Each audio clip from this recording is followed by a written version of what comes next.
Hello everyone, this is Swati. Welcome to Shriji classes. तो आज हम लोग जनरल केमिस्ट्री में पोटेशियम करेंगे। ठीक है, लिथियम और सोडियम हम लोगों ने कर लिया था लास्ट टर्म पे।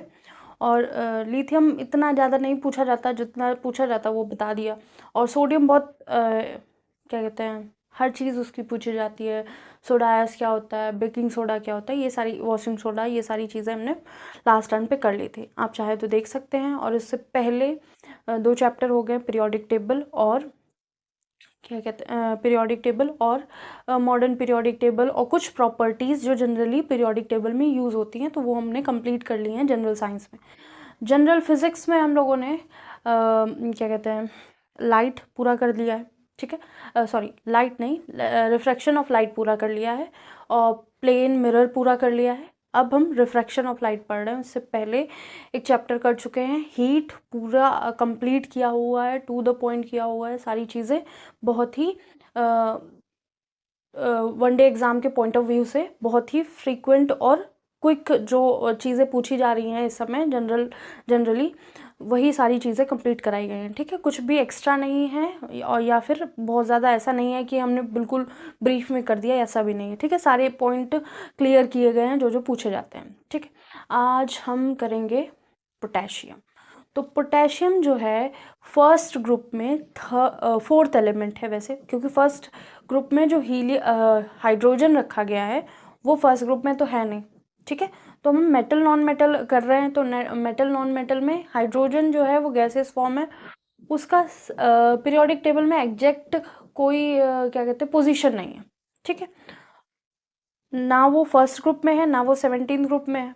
ठीक है, तो हाइड्रोजन की बात हो ही नहीं रही है यहाँ पे, हम मेटल और नॉन मेटल की बात करें। तो लिथियम हमने कंप्लीट किया था, सोडियम हमने कंप्लीट किया था। अब हम आज क्या बात करेंगे, पोटेशियम की। ठीक है, तो फर्स्ट हमारा टर्म है पोटेशियम।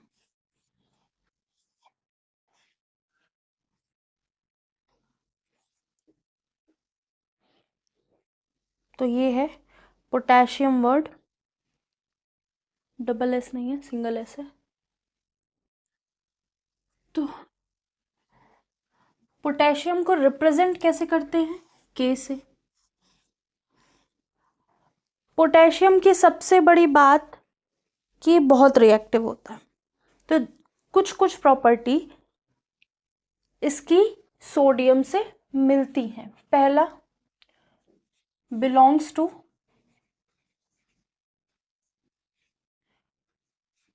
ग्रुप फर्स्ट ग्रुप को बिलोंग करता है। ठीक है, उसको एस ब्लॉक भी कहते हैं, एस ब्लॉक। और क्या कहते हैं, अल्कली मेटल। अल्कली मेटल मतलब जो बेसिक नेचर रखते हैं इन एक्वस स्टेट। ठीक है, एक्वस स्टेट मतलब जो बेसिस घुल जाते हैं, पानी में मिल जाते हैं, उनको अल्कली बोलते हैं। ठीक है, तो ये सब अल्कली मेटल है। अब दूसरी बात कि वैलेंसी 1 है। वैलेंसी क्या है, पोटेशियम की +1 है। इसका मतलब कैन फॉर्म 1 बॉन्ड, एक बॉन्ड बना सकता है। ठीक है, तो ये पोटेशियम की जनरल बातें हुई। तो ये जनरल प्रॉपर्टी हम लोगों ने देख ली, और दो चार इसकी और जनरल प्रॉपर्टी हैं। फिर जो मेन चीज़ें हैं जो फ्रिक्वेंटली पूछी जा रही हैं एग्जाम में, वो करेंगे। फिर ये सॉफ्ट मेटल है, इतना सॉफ्ट है कि हथेली में रखते ही पिघल जाएगा। नहीं, इतना सॉफ्ट नहीं है। ठीक है, वो सीजियम है। ठीक है, ये क्या है, पोटेशियम है, सॉफ्ट है, can be cut by knife. Soft metal होते हैं, नाइफ से कट जाते हैं,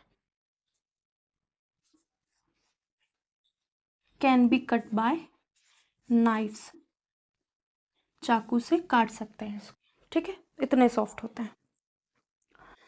रिएक्टिव है, हाईली रिएक्टिव है, वाटर और एयर से रिएक्ट करके आग जला लेते हैं, ये एक्सप्लोजिव इन नेचर है। तो रिएक्टिव ज़्यादा अच्छा वर्ड है, reactive in nature. Even highly reactive लिख लें, वो ज़्यादा बेटर है। क्या है? Highly reactive in nature. तो जो हमारा पोटेशियम है वो हाईली रिएक्टिव इन नेचर है, हाईली रिएक्टिव इन नेचर। ठीक है, तो ये है हमारा पोटेशियम की नेक्स्ट जनरल प्रॉपर्टी। फिर इसी में ब्रैकेट में लिख सकते हैं can be, can catch fire in air and water. Air और वाटर में H2O लिख लो या वाटर लिख लो पूरा पूरा। ये क्या करेगा? आग पकड़ लेगा। ठीक है, तो पोटेशियम की और क्या प्रॉपर्टीज हमको पढ़नी है, वो है एक कि इनको स्टोर कहाँ किया जाता है। तो कैन बी स्टोर्ड इन और केप्ट इन किसमें? Kerosene oil.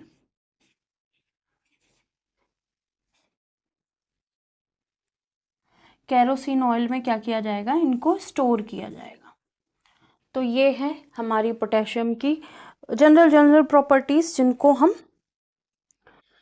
यहाँ पे पढ़ रहे हैं, और इनकी ही प्रॉपर्टीज के बेसिस पे हो सकता है कोई चीज़ आ जाए, लेकिन ये इतने इम्पोर्टेंट नहीं है। जो अब आएगा वो ज़्यादा इम्पोर्टेंट है, क्योंकि कंपाउंड्स जो इनसे बन रहे हैं वो ज़्यादा फ्रिक्वेंटली पूछ लिए जाते हैं। तो पहला कंपाउंड, इसको नोट कर लीजिए, 1 मिनट का टाइम देते हैं। पहला कंपाउंड है इसका KOH। KOH क्या होता है? इससे बेदिंग बार बनते हैं। बेदिंग बार मतलब नहाने वाले साबुन बनते हैं, और इसको कहते हैं पोटेशियम हाइड्रोक्साइड। ठीक है,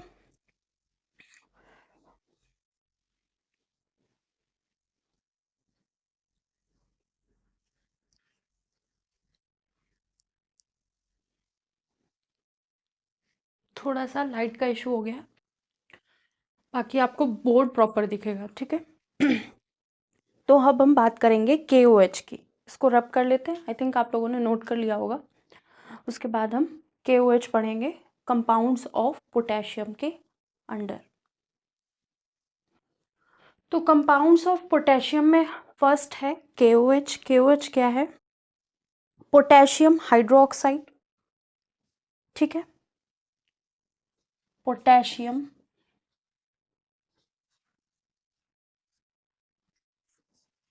हाइड्रोक्साइड बोलते हैं इसको। ठीक है, इसकी pH वैल्यू कितनी होती है? pH वैल्यू 12 से 12.5 के बीच में होती है। ठीक है, तो अब हमें क्या पता चला कि ये क्या होगा? बेसिक इन नेचर होगा। ठीक है, अगर इतनी pH है तो KOH क्या है? Basic in nature. ठीक है, आई थिंक अब प्रॉपर होगा।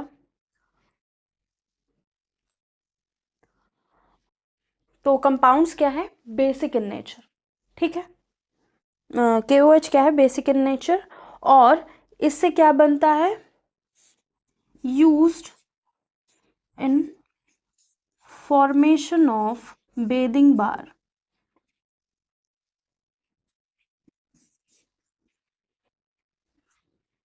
तो ये क्या है? नहाने वाले साबुन में यूज होता है पोटेशियम हाइड्रोक्साइड। हाँ, अगर अब क्लोथिंग बार पूछ ले कोई कि क्लोथिंग बार क्या होते हैं, तो वो NaOH से बने होते हैं, वो भी बेसिक इन नेचर होते हैं। अब यहाँ पे एक लाइन लिख ले, नोट करके लिख लीजिए। क्या? क्लोथिंग बार। क्लोथिंग बार कौन होते हैं? NaOH। ठीक है, क्लोथिंग बार कौन होते हैं? NaOH। और NaOH क्या होता है? ये भी बेसिक इन नेचर होता है, इवन मोर देन KOH से बेसिक होता है। ठीक है, तो नहाने वाले साबुन किससे बन रहे होते हैं? KOH से, और कपड़े धोने वाले साबुन किससे बन रहे होते हैं? NaOH से। अब हम बात करेंगे पोटेशियम पर मैग्नेट की। इसको नोट कर लीजिए। पोटेशियम परमैंगनेट क्या है? रेड मेडिसिन या बीटाडीन जिसे बोलते हैं वो है। ये एक स्टेरिलाइजेशन है जिससे लाल दवा बोली जाती थी पहले गांव में, जब कुएं होते थे जिससे पानी लिया जाता था, पानी नहाने का पीने का सारा यूज़ किया जाता था वहाँ से। तो कुएं में कुछ कीड़े हो जाते थे, उन कीड़ों को दूर करने के लिए या उस पानी को डिसइंफेक्टेड करने के लिए स्टेरिलाइजेशन किया जाता था by the help of KMnO4। तो KOH आई थिंक लिख लिया होगा। अब हम KMnO4 करेंगे।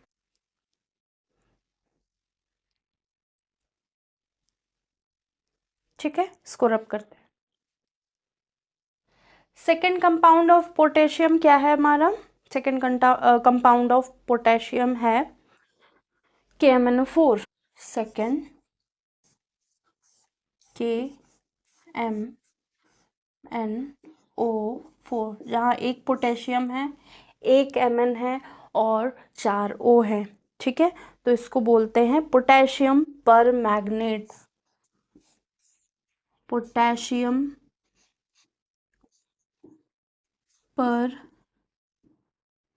परमैंगनेट। ठीक है, अब ये पोटेशियम परमैंगनेट को और क्या बोलते हैं? Also known as red medicine, also known as red medicine, या इसको बोलते हैं बीटाडीन। ठीक है, बीटाडीन। और हिंदी में लाल दवा। ठीक है, इसको ही लाल दवा किसके लिए यूज हो रही थी? ये स्टेरिलाइजेशन, पानी साफ करने के लिए यूज हो रही थी। यूज्ड एज या use in sterilisation process, used in sterilization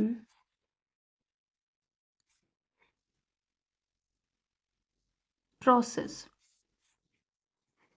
ठीक है, या to kill germs in water। ठीक है, इसको नोट करिए।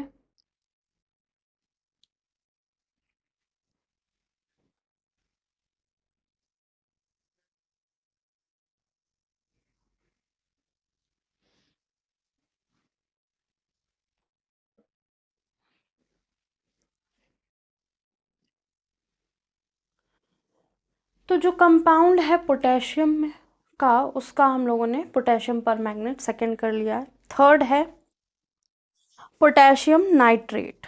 पोटेशियम नाइट्रेट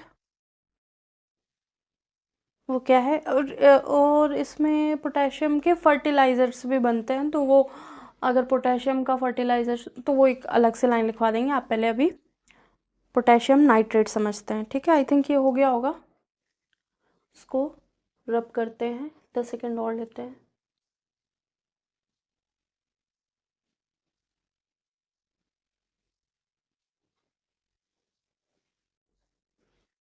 इसको रब करते हैं। अब हमारा थर्ड कंपाउंड है KNO3। थर्ड कंपाउंड है KNO3। इसको क्या बोलते हैं? Potassium nitrate. Potassium nitrate. ठीक है, पोटेशियम नाइट्रेट जो है ये गन पाउडर में यूज होता है। ठीक है, और इसको सॉल्ट पेट्रे या सोरा भी बोलते हैं। ठीक है, सॉल्ट पेट्रे या सोरा, सोरा ये भी बोला जाता है। ठीक है,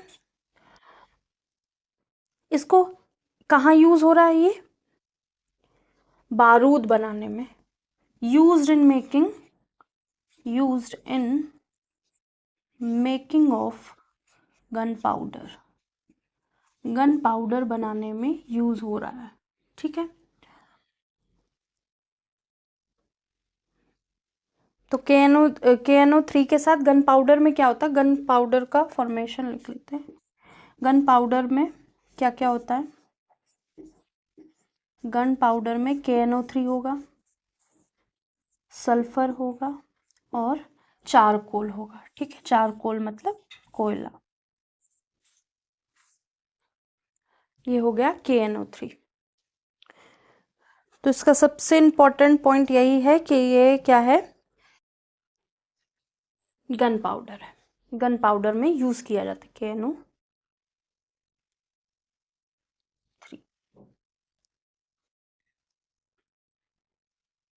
अब क्या है, अब फर्स्ट ग्रुप में लिथियम हो गया, सोडियम हो गया, पोटेशियम हो गया। अब हम बात करेंगे रुबीडियम की। उससे पहले एक लाइन लिख लेनी है कि जो फर्टिलाइजर्स में कंपाउंड यूज हो रहे हैं वो कौन से हैं, नाइट्रोजन, फॉस्फोरस, पोटेशियम।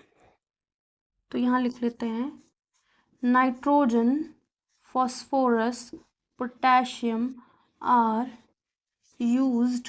आप इनके पूरे पूरे नाम भी लिख सकते हैं, ठीक है, वो अगर याद हैं इनके सिंबल तो सिंबल लिखे, ठीक है, नहीं तो आप नाम पूरे लिख सकते हैं। Nitrogen, phosphorus, potassium are used in formation of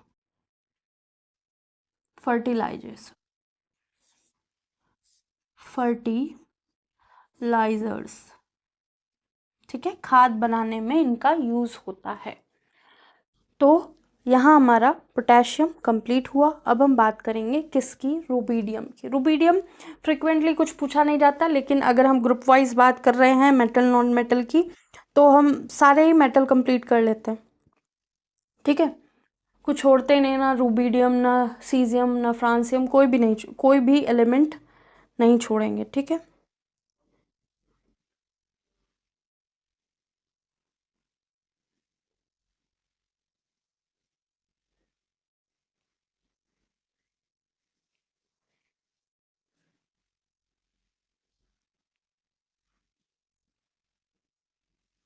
हो गया, इसको रब करें।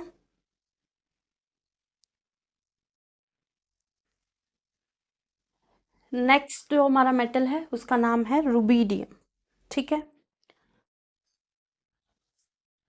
रुबीडियम,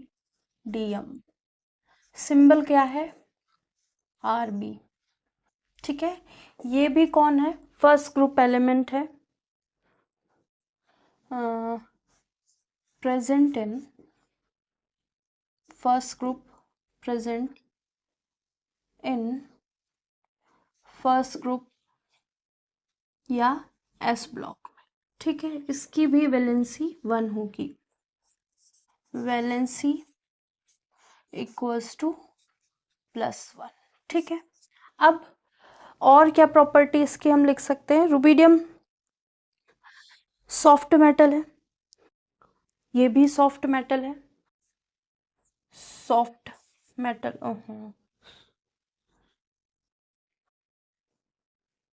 ये भी सॉफ्ट मेटल है, इसका कलर वाइटिश ग्रे होता है, सॉफ्ट मेटल,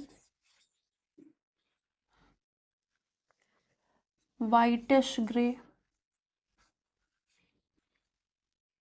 ठीक है, कुछ ग्रे और वाइट मिक्स होता है इसका कलर, ठीक है। और इसके बारे में हम लोगों को क्या जानना है, इसकी डेंसिटी हायर देन वाटर होती है, ठीक है। अल्कली मेटल है ये तो लिख ही लेंगे ना, अल्कली मेटल है, ये तो अंडरस्टूड है, जितने भी हैं अल्कली मेटल, ठीक है। इसकी डेंसिटी हायर देन वाटर, ये इतना इम्पोर्टेंट नहीं है, इसलिए बहुत सारी चीज़ें इसकी नहीं कराई जाएंगी, बस जनरल प्रॉपर्टी कुछ चीज़ें पता होनी चाहिए कि छोड़ी नहीं गई हैं। इसके आइसोटोप्स भी होते हैं, ठीक है, तो वो सब इतना ज़रूरी नहीं है। इसको वाइटिश ग्रे या ग्रे वाइट कर सकते हैं ना, ग्रेइश वाइट भी कर सकते हैं। ये भी स्ट्रांगली बेसिक है, ठीक है, बेसिक ऑक्साइड है ये भी। और इसके बारे में ऐसा कुछ जानना ज़रूरी नहीं है।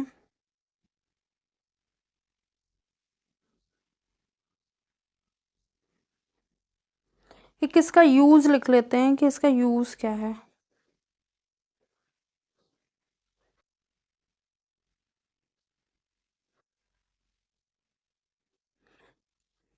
इसकी आयनाइजेशन एंथैल्पी बहुत लो होती है। वैसे तो बहुत सारी प्रॉपर्टी हैं।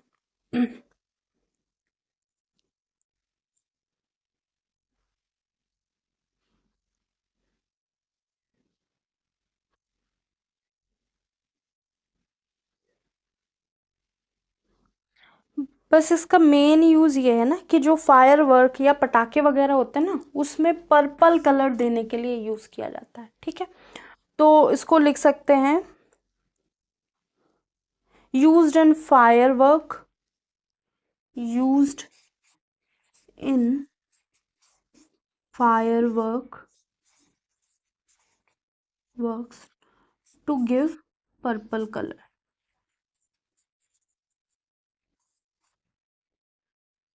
ठीक है, पर्पल कलर देने में इसको अरे यार, सॉरी। ठीक है, तो ये इसका एप्लीकेशन है। और दो चार और हैं, लेकिन वो यहाँ पे इतनी ज़रूरी नहीं है। जब कभी पूरे एक एक मेटल पूरा कराए जाएंगे तो उसकी सारी कैरेक्टरिस्टिक्स सब करा दिया करेंगे। ठीक है, ठीक है, ये हो गया रुबीडियम के बारे में। रुबीडियम के बाद अब हम बात करेंगे सीजियम। ठीक है, इसको नोट कर लीजिए।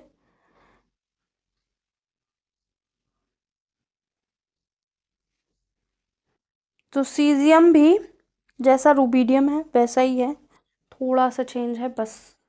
और इसके मतलब वर्क वगैरह इतने दे भी नहीं रखे हैं। ठीक है, नेक्स्ट क्या है, सीजियम। सिंबल क्या है, सी एस। सीजियम सिंबल है सी एस। ये भी फर्स्ट ग्रुप में है, अल्कली मेटल है।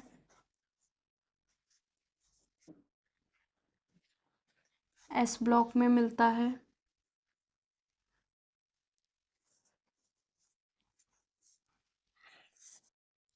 ठीक है, तो रुबिडियम की क्या थी, उसको फायरवर्क में पर्पल कलर देने के लिए, मतलब पटाखे, अनार, फुलझड़ियाँ जो उसमें पर्पल कलर शो होता है, तो वहाँ यूज़ करते हैं उसको फायरवर्क में। ठीक है, और इसका एज सच कोई ऐसा यूज़ नहीं है।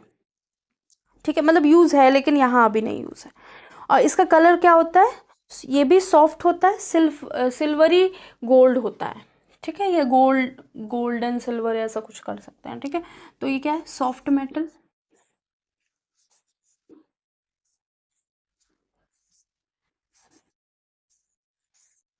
सिल्वरी गोल्ड होता है। ठीक है, मतलब चमकीला गोल्ड, कुछ सिल्वर मिक्स मतलब होगा। ठीक है, ऐसा बहुत ज़्यादा येलो कलर का नहीं होगा, तो गोल्डिश नहीं बोला गया, सिल्वरी गोल्ड बोला गया, गोल्डन। ठीक है, और ये इतना मतलब सॉफ्ट होता है कि इसको हाथ में रखेंगे तो ये क्या कहते हैं कि मेल्ट कर जाएगा।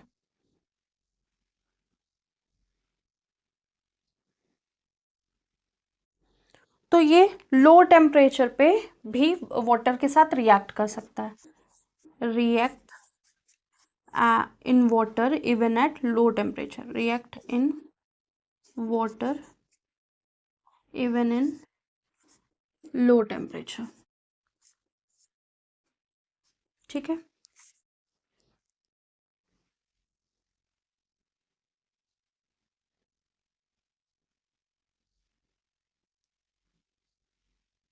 तो सीजियम एक वेस्ट प्रोडक्ट से मिलता है, मतलब वेस्ट प्रोडक्ट से हम ऑब्टेन कर सकते हैं। क्या है कि जो न्यूक्लियर फिजन रिएक्शन होती हैं उसका वेस्ट प्रोडक्ट है न्यूक्लियर रिएक्टर का। ठीक है,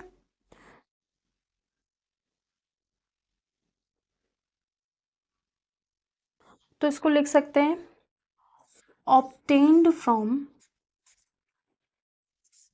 न्यूक्लियर वेस्ट। ठीक है, जब न्यूक्लियर फिजन रिएक्शन कराई जाएगी तो वो जो वेस्ट बचता है रिएक्शन होने के बाद, तो ये क्या है, वहाँ पे वेस्ट की तरह मिलता है।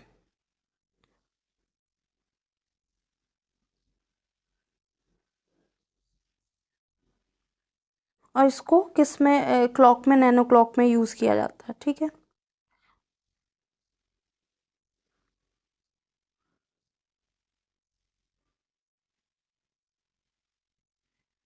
आई थिंक ये नोट कर लिया होगा। सॉरी, नैनो क्लॉक बोल दिया, एटॉमिक क्लॉक में यूज़ किया जाता है। ठीक है, यूज्ड इन एटॉमिक क्लॉक्स। ठीक है, तो ये हो गया सीजियम की बातें पूरी। ठीक है,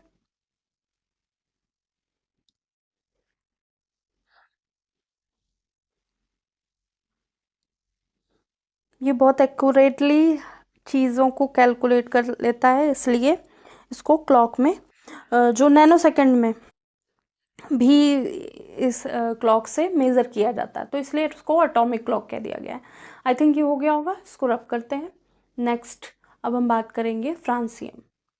तो आज की क्लास का लास्ट एलिमेंट क्या है, फ्रांसियम। फर्स्ट ग्रुप पूरे हो गए। फर्स्ट ग्रुप में जितने भी मेटल थे, सारे मेटल थे। हाइड्रोजन के बारे में लास्ट में बात करेंगे। अभी हम सारे मेटल्स जो फर्स्ट ग्रुप के हैं वो कंप्लीट करते हैं। तो फ्रांसियम क्या है, ये भी फर्स्ट ग्रुप एलिमेंट है। इसका सिंबल है Fr। फर्स्ट ग्रुप में है, फर्स्ट ग्रुप, और ये भी S ब्लॉक में प्रेजेंट है। इसको अल्कली मेटल बोलते हैं। ठीक है, और रिप्रेजेंटेटिव एलिमेंट तो SO2 दोनों को बोलते हैं। ठीक है,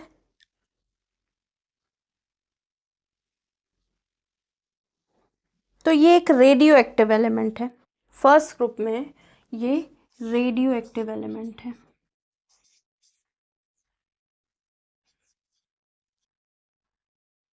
इसकी हाफ लाइफ से वैसे मतलब नहीं, इसकी हाफ लाइफ कितनी होती है, 22 मिनट होती है। ठीक है, और इसको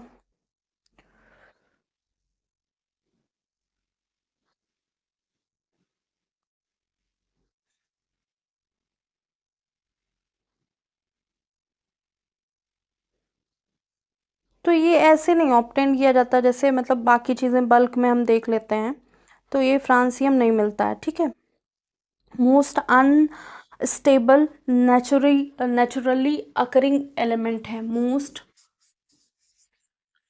अनस्टेबल नेचुरली अकरिंग एलिमेंट है। ठीक है, और मतलब ये इतना ज़्यादा पूछा नहीं जा रहा, बस ये है कि हाँ इसकी हाफ लाइफ कितनी है, 22 मिनट है। टी हाफ 22 मिनट है। स्टैटिक जीके और इसमें कुछ नहीं। ठीक है,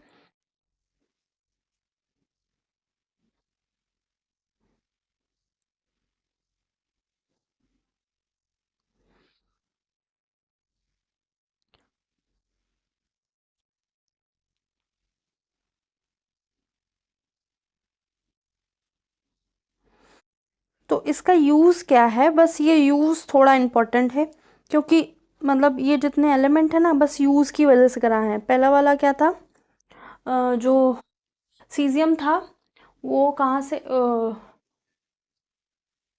एटॉमिक क्लॉक की वजह से उसका। और फ्रांसियम क्या है, इसको कुछ कैंसर जो है ना, कैंसर को मतलब क्या करें, डिटेक्ट करने, डायग्नोज करने के लिए। ठीक है, तो इसको लिख सकते हैं, used as potential diagnostic aid in various cancer.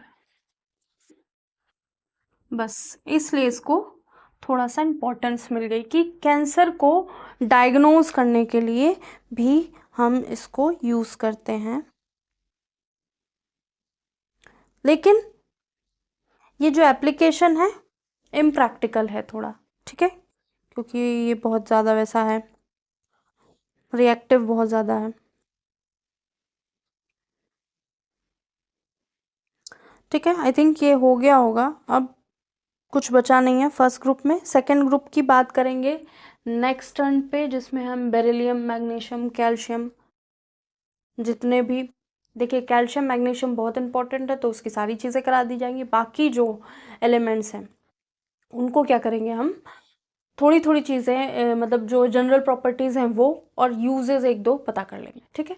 तो ऐसे हमारे सारे पीरियोडिक टेबल में जितने भी मेटल्स हैं, जितने भी नॉन मेटल हैं, जितने भी मेटलॉइड हैं, सारे कंप्लीट हो जाएंगे और उनके बारे में हमको सारी जानकारी होगी, ठीक है।